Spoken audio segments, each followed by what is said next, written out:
नमस्कार साथियों, कैसे हैं आप सभी। आशा करते हैं कि आप सभी स्वस्थ होंगे और आपकी पढ़ाई बहुत ही बेहतरीन चल रही होगी। मैं गणेश द्विवेदी GLC IAS के इस ऑनलाइन प्लेटफॉर्म पर आपका हार्दिक स्वागत करता हूं।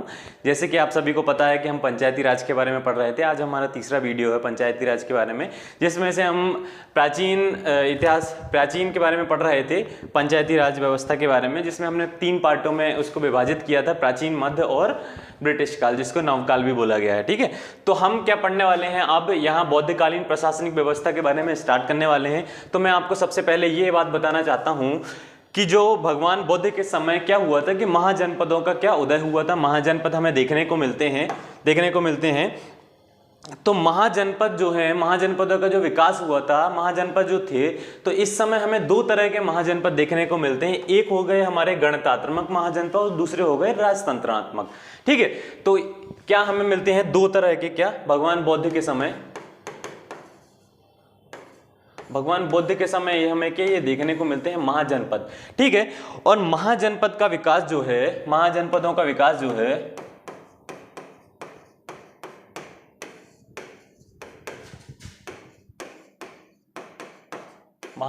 विकास हमें कैसे तरह से 2 तरह को देखने को मिलता है। 2 तरह से देखने को मिलता है। कौन सा? पहला हमें मिलता है कौन सा? पहला हमें मिलता है गणतंत्रात्मक।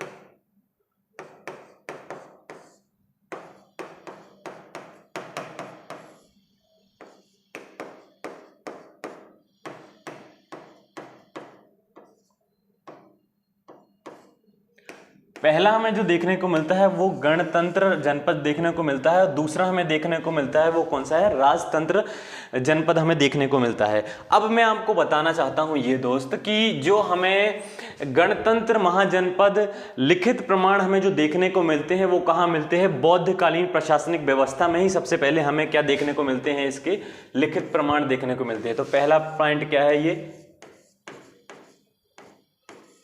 लिखित प्रमाण हमें कहां देखने को मिलते हैं? तो बौद्धकालीन प्रशासनिक व्यवस्था में क्या है? हमें देखने को मिलते हैं इसके। अब ये गणतंत्रात्मक जनपद है क्या? तो मैं आपको ये बताऊं कि राजा का चुनाव जो है तो मंत्री परिषद के द्वारा किया जाता था। किसके द्वारा किया जाता था? राजा का चुनाव मंत्री परिषद के द्वारा किया जाता था। किसके द्वारा? मंत्री परिषद के द्वारा। अब ये किसके समकालीन है? तो मैंने आपको पढ़ाया था सिंधु घाटी, जब हम पढ़ रहे थे तो मैंने आपको बताया था कि सिंधु घाटी में आपने वो मूवी देखी होगी मोहनजोदड़ो, जिसमें क्या होता है कि बहुत सारे मंत्री बैठे होते हैं और राजा का गठन करते हैं। ठीक है, अब ऐसा मत करना कि वो मूवी देखने लग जाओ लेक्चर छोड़ के, पहले लेक्चर देख लो उसके बाद मूवी देख लेना। तो मंत्री परिषद क्या करते हैं? राजा का गठन करते हैं। ये किसके समकालीन है? ये किसके समकालीन है? तो ये कौन से हैं? सिंधु घाटी के समकालीन है। किसके? सिंधु। जब हमने सिंधु घाटी पढ़ी थी उसके बारे में हमने पढ़ा था कि वहां की प्रशासनिक व्यवस्था कैसी थी, तो वहां भी यही था। और लेकिन वहां क्या था कि हमने अनुमान लगाया था वहां पे साहब, हमने अनुमान लगाया था। यहाँ क्या है, हमें जो सबसे पहले जो लिखित प्रमाण हमें देखने को मिले हैं भारत में सबसे पहले, वो कहाँ मिले हैं? बौद्धकालीन प्रशासनिक व्यवस्था में ही हमें इसके सबसे पहले लिखित प्रमाण देखने को मिले हैं दोस्त। ठीक है, इतना आपको समझ में आया? चलो आगे बढ़ते हैं। अब बौद्ध काल में क्या है दोस्त? तो बौद्ध काल के समय सामान्य तौर पर महाजनपदों का विकास हुआ। इस समय दो प्रकार की थी। कैसी थी दोस्तों? 2 प्रकार की थी। एक है अपना गणतंत्र जनपद, दूसरा कौन सा है? राजतंत्र जनपद। ठीक है, बताया मैंने आपको कि गणतंत्र जनपद को क्या है, जिसमें मंत्री परिषद क्या है? राजा का क्या करती है? गठन करती है। ठीक है, और ये किसके समकालीन है? तो ये सिंधु के समकालीन है। किसके? सिंधु सभ्यता या हड़प्पा सभ्यता के समकालीन है। ठीक है दोस्त, उसके समकालीन है। अब गणतंत्र जनपदों में राजा का चुनाव मंत्री परिषद और जनता के द्वारा किया जाता है। ठीक है, बिल्कुल सही बात। ये तो मैंने बताया आपको कि जो गणतंत्र जनपदों में है उसमें राजा का चुनाव किसके द्वारा किया जाता है? तो मंत्री परिषद के द्वारा किया जाता है। उसमें किसका चुनाव? राजा का चुनाव दोस्त। ठीक है, इतना समझ में आया आपको? चलो आगे बढ़ते हैं। वो अपन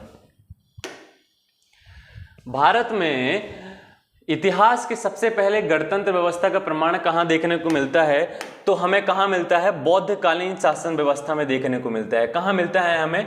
बौद्ध काल में हमें क्या मिलता है? देखने को मिलता है दोस्त। ठीक है, बौद्ध काल के समय राजतंत्र व्यवस्था, तो हमने गणतंत्र के बारे में तो पढ़ लिया कि कैसी व्यवस्था थी। अब हम राजतंत्र की व्यवस्था के बारे में पढ़ने वाले हैं। तो राजतंत्र पहले मैं आपको बता दूं, चलो एक बार और बता देता हूं इधर आके। ये तो गणतंत्र में जो मैं आपको बताऊं, तो आपसे अगर कोई पूछे कि गणतंत्र में कौन कौन सी जनपदें थी, कौन कौन सी जनपदें सम्मिलित थी, तो आपको यह बताना है कि गणतंत्र में जो पहली जनपद सम्मिलित थी वो कौन सी थी? पहली जनपद सम्मिलित थी। तो आपको सबसे पहले तो ये बताना है कि गणतंत्र में कितनी 6 सम्मिलित थी दोस्त, कितनी 6 सम्मिलित थी। तो सबसे पहले जो नाम आता है वो किसका नाम आता है? तो लिच्छवी का नाम आता है। किसका? लिच्छवी का नाम आता है। और दूसरा आता है अपना मल्ल का नाम आता है। तीसरा किसका नाम आता है दोस्त? तो तीसरा नाम आता है किसका? शाक्य का। ठीक है, तीसरा शाक्य का नाम आता है। चौथा किसका नाम आता है? मौर्य का नाम आता है। चौथा किसका? मौर्य का। आया समझ में? पांचवा आता है अपना कुली का। छठवां आता है अपना किसका? मत्स्य का। तो दोस्त इतना समझ में आया कि पहला कौन सा है? लिच्छवी है, दूसरा है मल्ल, तीसरा है शाक्य, चौथा है मौर्य अपना, और पांचवा है कुली, और छठा कौन सा है? मत्स्य दोस्त। तो आपसे अगर कोई पूछे, प्रश्न अगर करे आपसे कि गणतंत्र जो जनपद है उसमें कौन कौन सी जनपदें सम्मिलित थी, तो आपको यह बताना है कि पहली कौन सी थी दोस्त? तो पहली थी अपनी कौन सी? लिच्छवी थी। पहली थी अपनी लिच्छवी। ठीक है, दूसरी थी अपनी मल्ल, तीसरी थी अपनी शाक्य, और चौथी थी अपनी मौर्य, पांचवी थी अपनी कुली, और छठवीं थी अपनी कौन सी? मत्स्य। ये थी अपनी जो 6 जनपदें हैं जो गणतंत्र में सम्मिलित थी। ये 6 जनपदें थी। ये ऐसी जनपदें थी, ज्यादा शक्तिशाली जनपदें नहीं थी, ना ही ये ऐसा था कि ये अपनी सीमाओं का विकास कर रही हैं, लड़ाई ऐसा कुछ भी नहीं था। ठीक है, जो शक्तिशाली जनपदें थी वो कौन सी थी? राजतंत्र वाली जनपदें थी जो शक्तिशाली थी दोस्त। ठीक है, तो अब आगे बढ़ते हैं अपन। तो ये अब बौद्ध काल के समय राजतंत्र व्यवस्था। ठीक है, अब इसके बारे में अपन पढ़ेंगे जो राजतंत्र व्यवस्था है। ठीक है, यहां जनपदें काफी शक्तिशाली थी जो अपनी सीमाओं का क्या कर रही थी दोस्त? निर्माण कर रही थी अपनी सीमाओं का। तो इसमें कौन कौन सी हैं? तो इसमें मैं आपको बताऊं कि इसमें अपनी हैं 4 जनपदें सम्मिलित हैं। इसमें 4, 1 मिनट।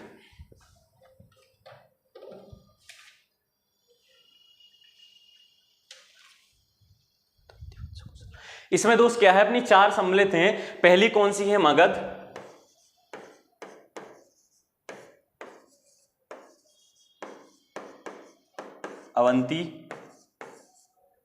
अवंती हो गई। और कौन सी है अपनी? वत्स। चौथी हो गई अपनी कौन सी? कौशल। चौथी हो गई अपनी कौशल। तो 4 अपनी दोस्त इसमें सम्मिलित हैं। किसमें? राजतंत्र व्यवस्था में। कौन कौन सी हैं? मगध, अवंती, वत्स, कौशल। कौन कौन सी हैं? मगध, अवंती, वत्स और कौशल। मगध,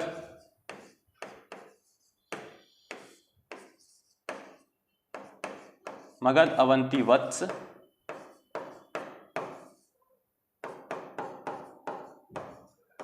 मगध, अवंती, वत्स और क्या है? कौशल है दोस्त। कौशल, मगध, अवंती, वत्स और क्या है? कौशल है। 4 इसमें सम्मिलित हैं। इसमें से सबसे शक्तिशाली तो आपको पता ही होगा कि क्या है? इसमें मगध है। मगध ने क्या किया था कि सभी जनपदों को सम्मिलित कर लिया था, इतनी शक्तिशाली थी ये। तो अगर आपसे ये प्रश्न कोई पूछे कि इन जो राजतंत्र व्यवस्था है इनमें से मध्य प्रदेश में कौन सी 2 हैं सम्मिलित, तो आप बताओ ये कौन सी 2 हैं? बताओ। तो आपको यह बताना है कि जो मध्य प्रदेश में है, पहली तो ये कौन सी है? उज्जैन है, मध्य प्रदेश में ही है। ये कौन सी है? ग्वालियर में है कि नहीं है? ठीक है, ये कहाँ है दोस्त? ग्वालियर में है। अवंती है अपनी उज्जैन में, और वत्स कहाँ है? अपनी ग्वालियर में है। तो ये कहाँ थी? काफी शक्तिशाली थी, जिसमें से मगध ये अपनी सीमाओं को विस्तार कर रही थी। ठीक है, और जो गणतंत्रात्मक थी वो अपने विस्तार कर रही थी। अच्छा, मेरे को ये बताओ कि अपने यहाँ पे जो भारत में जो है, तो गणतंत्रात्मक मुखिया कौन है और राजतंत्रात्मक मुखिया कौन है अपने भारत में? बताओ। तो आप अगर आपसे पूछे कोई, तो आपको बताना है कि हमारे यहाँ पे जो गणतंत्रक मुखिया हैं, ठीक है, गणतंत्र दिवस को कौन कौन झंडा फहराता है? तो कौन? राष्ट्रपति। ठीक है, और जब रिपब्लिक डे होता है तब कौन फहराते हैं? तो पीएम। तो गणतंत्रात्मक मुखिया कौन हुए? अपने राष्ट्रपति, और राजतंत्रात्मक मुखिया अपने हैं कौन से? पीएम है दोस्त। ठीक है दोस्त, तो आगे बढ़ते हैं अब अपन। चलो अब अपन जो पढ़ने वाले हैं वो मौर्य काल के बारे में पढ़ने वाले हैं, मौर्य काल के बारे में। तो मगध, अवंती, वत्स, कौशल क्या थे अपने दोस्त? तो अपने चार ऐसे थे, क्या थे? चार अपने थे वो कि अपने क्या राजतंत्रात्मक थे, राजतंत्रात्मक, गणतंत्रात्मक करने 6 थे। ठीक है दोस्त, तो आपको इतना याद रखना है, ये इसको भूलना नहीं है बिल्कुल भी। मौर्य काल के बारे में पढ़ने वाले हैं, ये बहुत ज्यादा महत्वपूर्ण है अपना। तो बौद्ध काल के अंत में गणतंत्र जनपदों का अंत हो गया था। मैंने आपको बताया था कि ये गणतंत्र जनपदें जो थी इतनी शक्तिशाली नहीं थी। अब ये गणतंत्र जनपदें क्या है? राजतंत्र जनपदों में क्या सम्मिलित हो गई थी। गणतंत्र जनपदों का अंत हो गया, सभी जनपदें राजतंत्रात्मक हो गई हैं दोस्त। ठीक है, कैसी हो गई हैं? राजतंत्रात्मक हो गई हैं। तो राजतंत्रात्मक कौन कौन सी थी? तो मगध थी, अवंती थी, वत्स थी, और कौन सी थी? कौशल थी दोस्त। कौन सी थी? कौशल थी। ठीक है, मौर्यकालीन शासन व्यवस्था में राजतंत्रात्मक जनपदों का वर्णन मिलता है। ठीक है, कैसा वर्णन मिलता है? राजतंत्रात्मक जनपदों का वर्णन मिलता है। ठीक है, ये वर्णन कहां मिलता है, कैसे मिलता है, ये अपन पढ़ेंगे अभी। ठीक है, भारत में मौर्यकालीन प्रशासनिक व्यवस्था का प्रमाण कई किताबों से मिलता है, कई किताबों से मिलता है दोस्त। तो अब कौन कौन सी किताबों से मिलता है? तो आपने अर्थशास्त्र के बारे में सुना होगा, कौटिल्य, उसके बारे में भी अपन को वहां से वर्णन मिलता है इसका। मेगास्थनीज है, इंडिका किताब है उसकी, इंडिका है। ठीक है, इंडिका है उसकी, कौन सी? इंडिका के बारे में भी सुना होगा, उससे अपन को वर्णन मिलता है। और अशोक के कई सारे स्तंभ हैं, ऐसे शिलालेख हैं जिनसे भी हमें क्या होता है? वर्णन मिलता है दोस्त। जिनसे क्या मिलता है? हमें वर्णन मिलता है अशोक के। क्या एक है तो अपना लिखो, कौन सा है? गुर्जरा। गुर्जरा है पहला। और दूसरा लिखो आप कौन सा? रूपनाथ। कौन सा लिखोगे आप अपना दूसरा? रूपनाथ। ठीक है, पहला है अपना गुर्जरा और दूसरा कौन सा है? रूपनाथ। अब ये जो गुर्जरा है ये कहां है दोस्त? तो गुर्जरा अपना है दोस्त कहां? दतिया में। और ये रूपनाथ जो है दोस्त, तो ये कहां है? जबलपुर में है। ठीक है, क्या बताया मैंने आपको कि मौर्य भारत में मौर्यकालीन प्रशासनिक व्यवस्था का प्रमाण कई किताबों से देखने को मिलता है। ठीक है, कई किताबों से हमें देखने को मिलता है। तो कौन कौन सी किताबों से? तो मैंने आपको बताया कि अर्थशास्त्र कौटिल्य है, कौटिल्य की किताब है, तो उनकी किताब से हमें देखने को मिलता है। इंडिका हो गई, इंडिका से हमें देखने को मिलता है मेगास्थनीज की जो है। ठीक है, और अशोक के कई सारे स्तंभ हैं, जो मध्य प्रदेश में कौन से हैं? क्योंकि अपन मध्य प्रदेश की पंचायती राज के बारे में बात कर रहे हैं, पढ़ रहे हैं, तो मध्य प्रदेश के बारे में पढ़ना बहुत ज्यादा महत्वपूर्ण हो जाता है। तो गुर्जरा है अपना दतिया में, और जो रूपनाथ है वो कहां है? जबलपुर में। इससे भी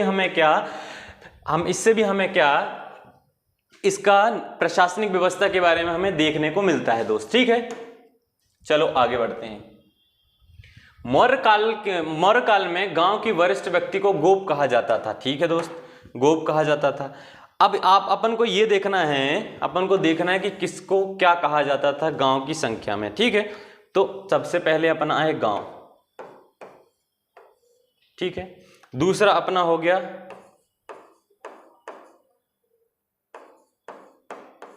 ठीक है दोस्त खारवेट।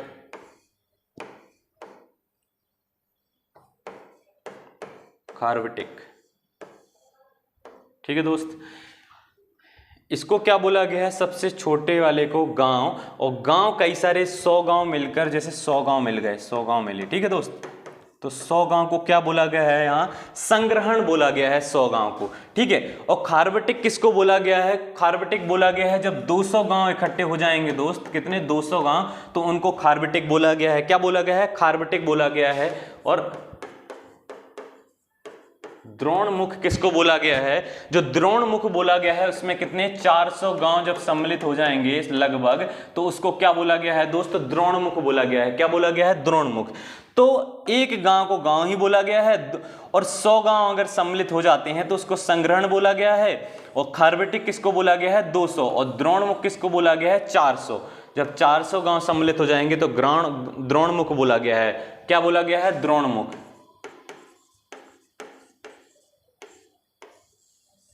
द्रोणमुख बोला गया है। क्या बोला गया है? द्रोणमुख। और जब अपने 800 गांव लगभग सम्मिलित हो जाएंगे, 800 गांव लगभग सम्मिलित हो जाएंगे तो उसको क्या बोला गया है? स्थानीय बोला गया है। क्या बोला गया है? स्थानीय बोला गया है। जो इसके आगे है वो मैं यहां लिखूंगा,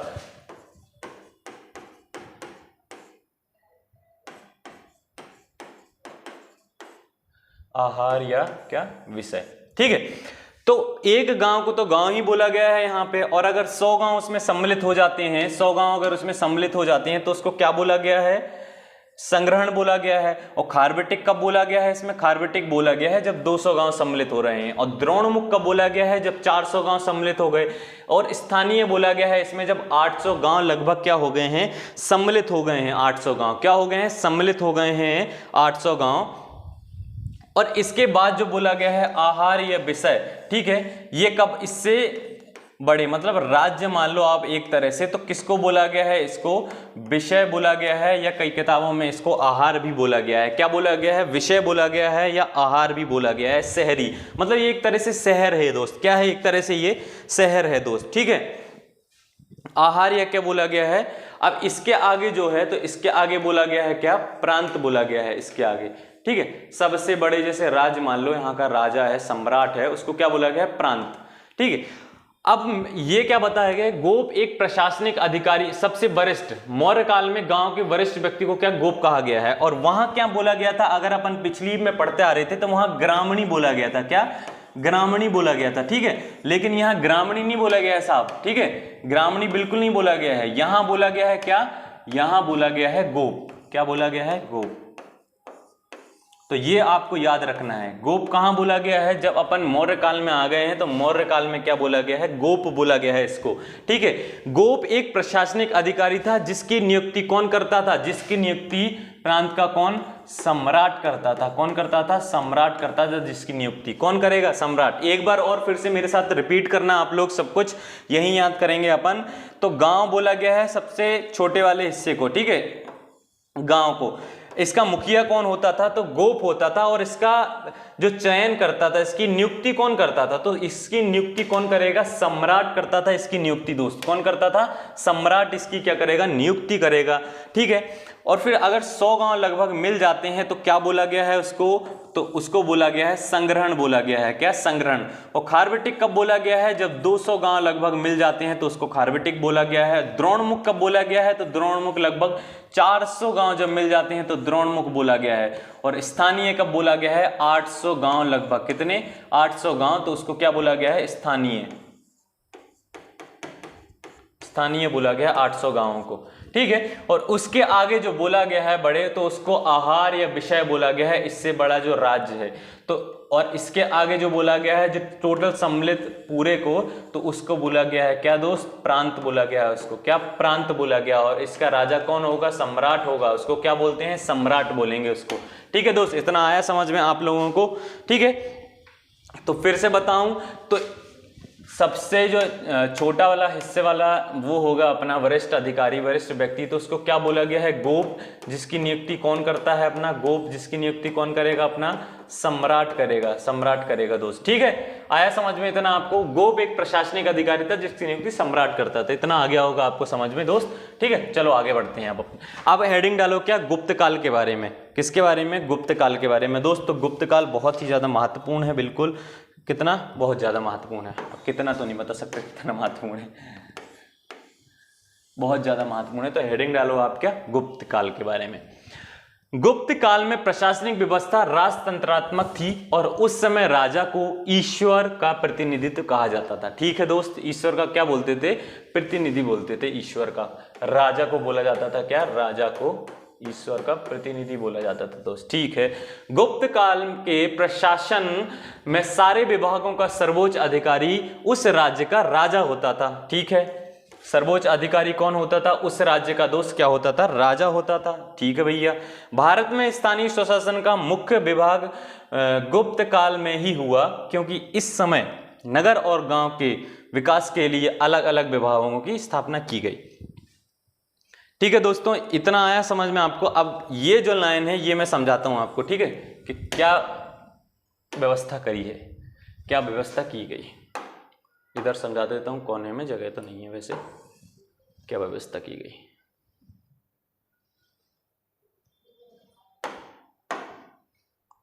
भारत में क्या है, स्थानीय स्वशासन का मुख्य विकास गुप्त काल में ही हुआ, क्योंकि अलग अलग विभागों में स्थापना की गई। वो कौन कौन से अलग अलग विभाग थे वो बताता हूं मैं आपको। ये हो गया अपना क्या, गांव, ठीक है, ठीक है। गांव से अगर अपन थोड़ी सा ऊपर जाते हैं तो ये हो गया क्या, अपना नगर दोस्त, ठीक है। क्या हो गया, अपना नगर हो गया है ये अपना, ये गांव हो गया है, दूसरा अपना नगर हो गया है, तीसरा अपना क्या हो गया है, विषय हो गया है दोस्त। क्या विषय, ये विषय बहुत महत्वपूर्ण है दोस्त, इसका हमें उल्लेख भी देखने को मिलता है, ठीक है। भुक्ति, भुक्ति भी बोलते हैं इसको, देश भी बोलते हैं इसको, और क्या भोग भी बोलते हैं इसको, ठीक है दोस्त। और इसके आगे जो आते हैं अपन सबसे महत्वपूर्ण, तो उसको क्या बोलते हैं, उसको दोस्त बोलते हैं क्या, प्रांत। इतना छाप लो पहले, पहले गांव हो गया, फिर नगर हो गया, फिर विषय हो गया, फिर भुक्ति भी बोलते हैं इसको, देश और भोज भी बोलते हैं इसको, ठीक है। इतना छापो पहले। इन भागों में इसको विभाजित किया गया है, जो वो लाइन बताई गई थी ना कि विभाजित किया गया है दो विभागों में, तो इन विभागों में उसको क्या विभाजित किया गया है। इसको क्या बोला गया है, गांव के लोगों को, मुखिया को क्या ग्रामणी बोला गया है। यहाँ पे क्या बोला गया है दोस्त, ग्रामणी बोला गया है इसको, क्या ग्रामणी। और इसको बोला गया है नगरपति बोला गया है इसको दोस्त। क्या बोला गया है, गांव के मुखिया को ग्रामणी बोला गया है, यहाँ नगरपति बोला गया, और इसको बोला गया है क्या, विषपति बोला गया है इसको। क्या विषपति बोला गया है, यहाँ के मुखिया को विषपति बोला गया है। और जो ये है दोस्त, ये बहुत महत्वपूर्ण है,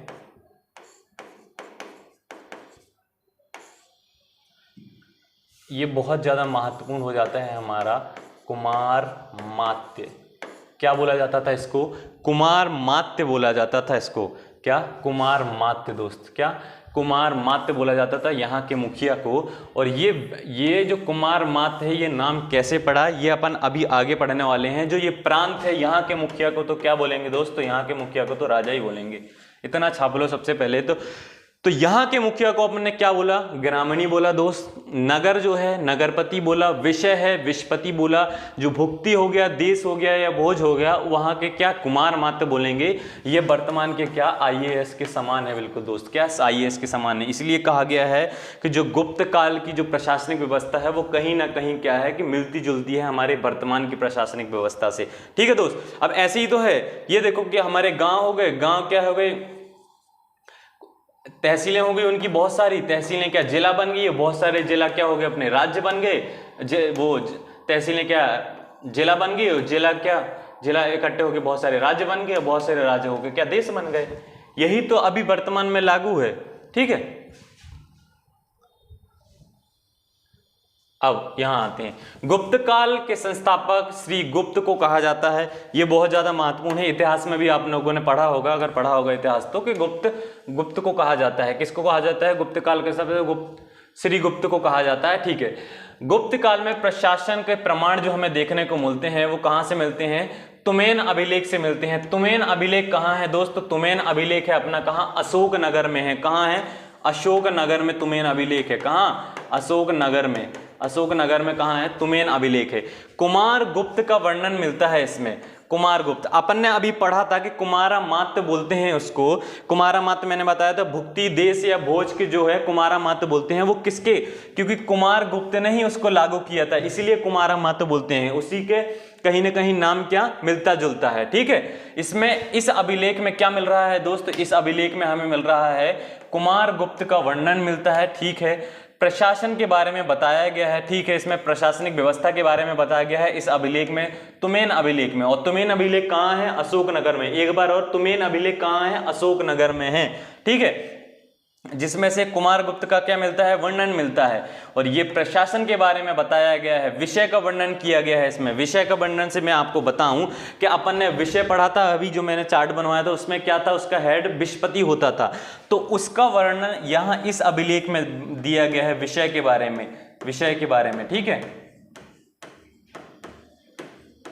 विषय के बारे में दिया गया है। ठीक है, किसके बारे में? विषय के बारे में। शरतकालीन सूर्य कहा गया है इसमें, ये बहुत ज्यादा महत्वपूर्ण हो जाता है। प्रश्न आ जाएगा कौन से अभिलेख में क्या बोला गया है, कुमारगुप्त को शरतकालीन का सूर्य कहा गया है, तो कौन सा है ये?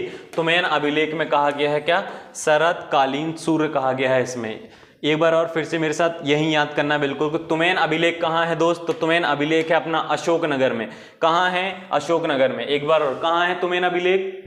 अशोकनगर में। ठीक है, कुमारगुप्त का वर्णन मिलता है इसमें। ठीक है, प्रशासन के बारे में बताया गया है, विषय के बारे में बताया गया है। ठीक है, शरतकालीन सूर्य कहा गया है किसको? कुमारगुप्त को कहा गया है। कौन से अभिलेख में? तुमेन अभिलेख में कहा गया है। ठीक है दोस्त, आया समझ में? चलो आगे बढ़ते हैं। किसमें कहा गया है? तुमेन अभिलेख में।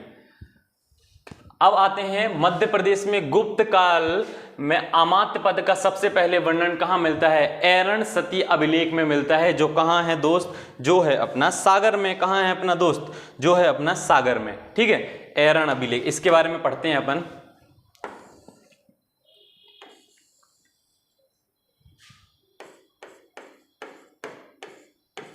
ऐरण के बारे में। अब आपने इसको बोला गया कि सती का वो मिलता है यहाँ पे, तो कैसे मिलता है? इसमें सबसे पहले तो आपको मैं बताना चाहूंगा कि इसमें जो किसकी लड़ाई का उल्लेख मिलता है। ऐरण अभिलेख है क्या? तो ऐरण अभिलेख है अपना कहां? सागर में। ठीक है, इतना याद हुआ आपको? ऐरण अभिलेख है अपना कहां? सागर में दोस्त। ठीक है, कहां है? सागर में। जिसमें से हमें कहां है ये? सागर के ऐरण जिले में है ये। कहां है? सागर के ऐरण जिले में। ठीक है, ऐरण में है। अब आते हैं अपन इधर, सागर के ऐरण में है। ठीक है दोस्त, इतना तो हमें आ गया समझ में। अब जो ऐरण के राजा थे, अपने ऐरण के राजा थे भानुगुप्त। ठीक है, भानुगुप्त के क्या थे दोस्त? भानुगुप्त राजा थे। ठीक है, भानुगुप्त राजा थे। इसमें एक अमात्य हुआ करते थे, अमात्य पद था एक। ठीक है, अमात्य पद का सबसे पहले वर्णन। तो अमात्य एक पद था, तो ये अमात्य पद में कौन बैठा हुआ था? तो अमात्य पद में बैठे हुए थे दोस्त कौन? तो अमात्य पद में बैठे थे गोपराज। कौन? गोपराज अमात्य पद में बैठे हुए थे दोस्त। तो इनकी क्या हो जाती है दोस्त? लड़ाई हो जाती है। मतलब जब ये युद्ध करने जाते हैं दोस्त, युद्ध करने जाते हैं तो इनकी क्या मृत्यु हो जाती है? क्या मृत्यु हो जाती है दोस्त? तो इनकी जो पत्नी थी उन्होंने क्या किया? सती बन गई वो, मतलब सती बन गई हैं वो। तो जो सती के उल्लेख हमें जो मिले हैं, सबसे पहले साक्ष्य प्राप्त हुए हैं, तो कहाँ से प्राप्त हुए हैं? यहाँ से। अब मैं आपसे पूछूं कि इस ऐरण अभिलेख में, जो ये ऐरण अभिलेख है, किसकी लड़ाई का वर्णन मिलता है? तो मेरे को बताओ आप लोग कि किसकी लड़ाई का वर्णन मिलता है हमें ऐरण अभिलेख में। तो आपको बताना है कि ऐरण अभिलेख में हमें ऋणों की लड़ाई का वर्णन मिलता है। किसका वर्णन मिलता है? ऋणों की लड़ाई का। और आपको एक प्रश्न दिया जा रहा है कि आपको ये बताना है कि जो ऐरण अभिलेख है वो किस भाषा में मिला है हमें, किस भाषा में, उसकी भाषा क्या है? तो आपको ये कमेंट में करके बताना है। ठीक है दोस्त, चलो। अब ये क्या है भैया? मंदसौर का अभिलेख है। कहाँ का? मंदसौर का अभिलेख में भी ये मिलता है अपन को। तो मंदसौर के अभिलेख के बारे में भी पढ़ लेते हैं अपन क्या है। तो मंदसौर का जो अभिलेख है दोस्त, तो इसमें रेशम निर्माण का पता चलता है। किसका पता चलता है? रेशम निर्माण का पता चलता है। ठीक है भैया, ये तो हमें आ गया समझ में कि रेशम निर्माण का पता चलता है। किसका? रेशम निर्माण का हमें पता चलता है। इस अभिलेख को क्या वात्स भट्टी ने लिखा था? इस अभिलेख को किसने लिखा था दोस्त? तो इस अभिलेख को लिखा था वात्स भट्टी ने। किसने लिखा था? वात्स भट्टी ने लिखा था। किसने लिखा था दोस्त? वात्स भट्टी। इस अभिलेख को लिखा था दोस्त वात्स भट्टी ने। किसने लिखा था? वात्स भट्टी ने। कौन? अगर मंदसौर का अभिलेख के बारे में आ जाए तो इसमें रेशम के निर्माण का पता चलता है। मंदसौर गांव में, पहले गांव ही था, अब तो हो गया शहर। और यहाँ पे किसने निर्माण कराया था, किसने लिखा था? तो आपको ये बताना है कि वात्स भट्टी ने। किसने? वात्स भट्टी ने। इस लेख में कहा गया है कि जो रेशम के व्यापारी थे, कुमारगुप्त द्वारा सूर्य मंदिर का निर्माण करवाया गया था। किसके लिए? रेशम के व्यापारियों के लिए क्या करवाया गया था? सूर्य मंदिर का दोस्त क्या निर्माण करवाया गया था। किसके लिए?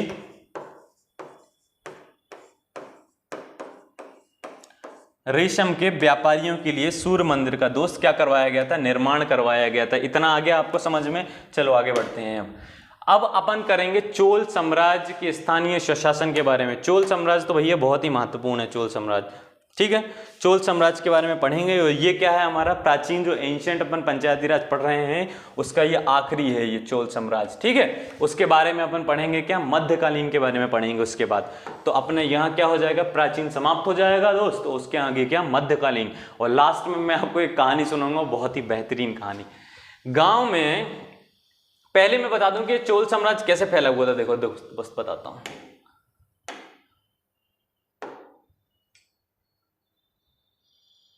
इधर जगह है ये रही, हाँ चलो।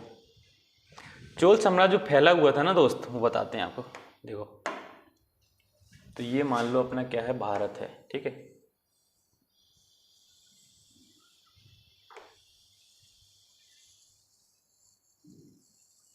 ठीक है, तो ये चोल साम्राज्य जो था वो कितना यहाँ था, यहाँ ये मान लो तुम तमिलनाडु मान लो, आंध्र प्रदेश मान लो और हल्का सा क्या केरल मान लो, यहाँ मान लो।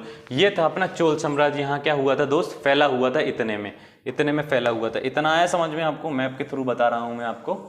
ये यहाँ इधर फैला हुआ था इस एरिया में, ठीक है दोस्त। तो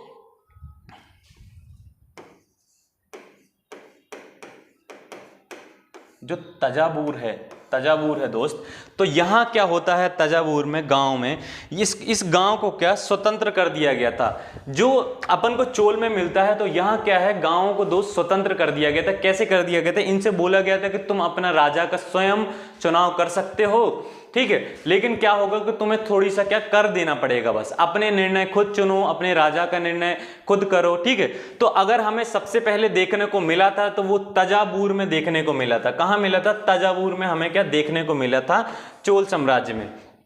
ये व्यवस्था हमें देखने को मिली थी। इसकी शुरुआत कहाँ मिली थी, तंजावुर में मिली थी। गांव को क्या स्वतंत्र कर दिया गया था और राजा को चुनने की अनुमति दे दी गई थी कि भैया अपने राजा तुम चुन सकते हो, ठीक है। चलो, गांव को क्या कर दिया गया था, स्वतंत्र कर दिया गया था, अपना राजा स्वयं चुने, ठीक है भैया। इतिहास में सबसे पहले स्थानीय स्वशासन को स्वतंत्र रूप से दर्जा चोल राजा के काल में दिया गया था, ठीक है भैया। इतना तो आ गया अपन को समझ में, ठीक है। इसमें कहा गया है कि कोई हस्तक्षेप नहीं करेगा साधन और संसाधन में। जो गांव के साधन होंगे और संसाधन होंगे दोस्त, और संसाधन होंगे, उसमें क्या है, कोई भी हस्तक्षेप नहीं करेगा। वो उनका स्वयं का निर्णय होगा, जैसे भी होगा।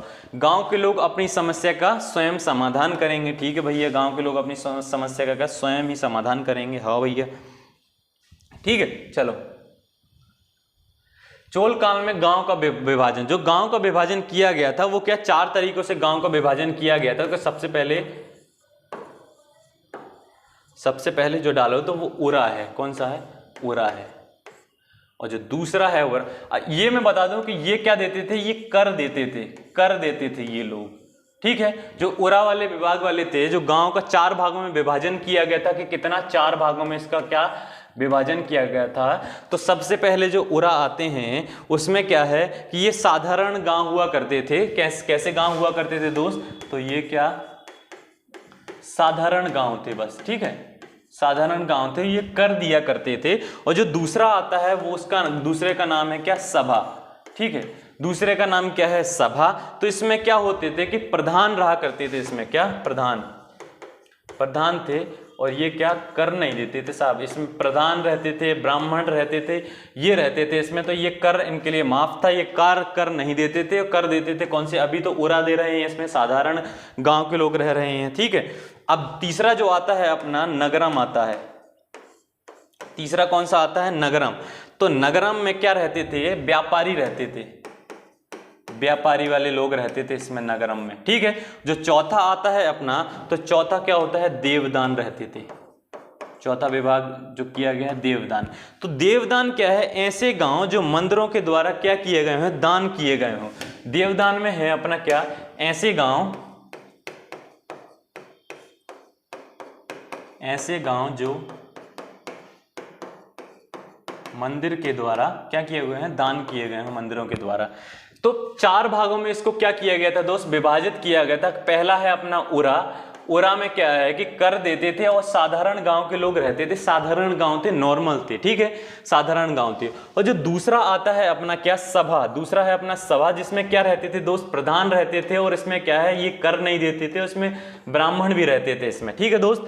और तीसरा जो आता है अपना नगरम आता है, अपना कौन सा नगरम है अपना, तो इसमें भैया रहते थे व्यापारी लोग, इसमें कौन रहते थे, व्यापारी लोग। और देवदान जो है, तो देवदान ऐसे गांव थे जिसमें मंदिरों के द्वारा जो दान किए गए हो गांव, उसमें कौन है, देवदान वाले गांव थे उसमें दोस्त, कौन से, देवदान वाले गांव हुआ करते थे, ठीक है दोस्त।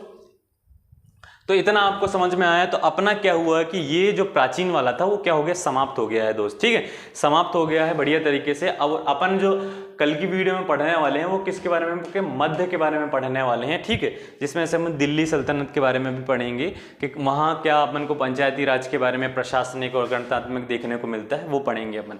तो इसके पहले, समाप्त करने से पहले मैं आपको एक सुनाता हूँ कहानी बढ़िया सी। तो मैंने एक कहानी सुनी थी, सोचा आप लोगों को भी बता दूं। जो गणित के अंक होते हैं, गणित के अंक होते हैं कि 8 हो गए, 7 हो गए, 5 हो गए, 6 हो गए। तो भैया क्या हुआ एक दिन कि 8 ने क्या किया, 9 ने क्या किया, 9 ने भैया एक थपाड़ा मार दिया 8 को। क्या कर दिया, थपाड़ा मार दिया 8 को, ठीक है। तो 8 ने पूछा 9 से कि भैया मेरी क्या गलती है, क्या कर दिया मैंने ऐसा जो तुमने मार दिया। तो 9 ने बोला कि भैया मैं तो तुमसे बड़ा हूं, मार सकता हूं तुम्हें, ठीक है। तो ऐसे में क्या हुई कि जितने भी गिनती थी, मतलब 1 2 3, 9 से बड़ा 10 है, 10 ने दिया इसको, 11 है, 11 ने मार दिया, 12 ने मार दिया, 7 ने 8 को मार दिया, ऐसे तो शुरुआत हो गई। अब भैया 0 क्या है, तो 0 बेचारा बच गया, 0 तो जाके कोने में छुप गया, कोने में छुप गया। और 1 उसके पास गया, फिर पूछता है कि भैया तुम छुप क्यों गए। तो 0 ने बोला कि भैया तुम मारोगे मुझे इसलिए मैं छिप गया। तो वो 1 बोलता है उससे कि भैया तुम आ जाओ, मैं नहीं मारूंगा, तो मैं निकल के आओ। तो उसने बोला कि मैं आऊँगा और तुम मुझे मार दोगे। तो उसने बोला नहीं मारूंगा। तो जब 0 ने उसकी बात नहीं सुनी तो 1 क्या हुआ, उसके पास जाके बैठ गया दोस्त। क्या हो गया, उसके पास जाके क्या हुआ, बैठ गया। जब 0 के पास 1 जाके बैठ गया तो अब ये क्या बन गया, 10 बन गया। 10 बन गया कि नहीं बन गया। तो 0 ने 1 से पूछा कि भैया तुमने मुझे बड़ा क्यों बना दिया। तो 1 ने बोला कि जैसे कि मैं तो तुमसे बड़ा था, ठीक है, लेकिन बड़ा वो नहीं है जो स्वयं को बड़ा माने, बड़ा वो है जो दूसरों को बड़ा माने, ठीक है दोस्त। तो इतनी बात आपको समझ में आ गई होगी, इतनी समझाने की जरूरत नहीं है मुझे, ठीक है। कहानी का सारांश यही है कि बड़ा दूसरों को मानो, तुम अपने आप को मत मानो, स्वयं को बड़ा, ठीक है। तो दोस्त अपन ये वाला लेक्चर यहीं खत्म करते हैं। जो मध्य के बारे में पढ़ने वाले हैं अपन, ठीक है, पंचायती राज के बारे में, वो क्या पढ़ेंगे अपन अगली वीडियो में पढ़ेंगे। तब तक के लिए जय हिंद दोस्तों, अपना ध्यान रखें, ठीक है।